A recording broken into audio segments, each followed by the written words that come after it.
रामायण के रोचक किस्सों में से एक घटना भगवान राम के अनुज लक्ष्मण और उनकी पत्नी उर्मिला के बारे में भी है। जब लक्ष्मण भगवान राम के साथ 14 वर्ष के वनवास पर चले गए थे तो उनकी पत्नी ने 14 साल तक क्या किया था। आपको ये जानकर हैरानी होगी कि अपने ज्येष्ठ भ्राता भगवान राम के वनवास में उनके साथ गए लक्ष्मण पूरे 14 वर्षों तक सोए ही नहीं थे। सुनने में ये बात कुछ अतिशयोक्ति प्रतीत होती है, लेकिन ये पूर्णतः सच है। आइए जानते हैं इस रोचक किस्से की शुरुआत कैसे और कहां से हुई। जब राजा दशरथ ने भगवान राम को 14 वर्ष के वनवास का आदेश दिया तो लक्ष्मण ने भी अपने अग्रज के साथ वन में जाने का निर्णय ले लिया।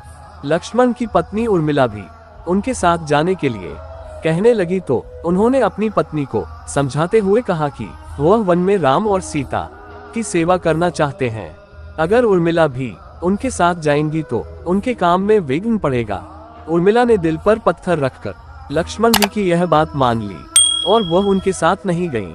वन में जब राम और सीता अपनी कुटिया में विश्राम कर रहे थे तो लक्ष्मण प्रहरी के रूप में कुटिया के बाहर पहरा दे रहे थे। तभी रात में उनके समक्ष निद्रा देवी प्रकट हुई। तब लक्ष्मण ने निद्रा देवी से वरदान मांगा कि उन्हें 14 वर्षों के लिए निद्रा से मुक्त कर दें।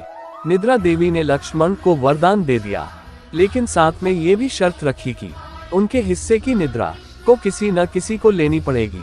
जब लक्ष्मण ने निद्रा देवी से निवेदन किया कि उनके हिस्से की निद्रा उनकी पत्नी उर्मिला को दे दी जाए, कहा जाता है कि निद्रा देवी के इस वरदान के कारण ही उर्मिला 14 वर्षों तक सोती रही थी और लक्ष्मण जी जागते रहे थे।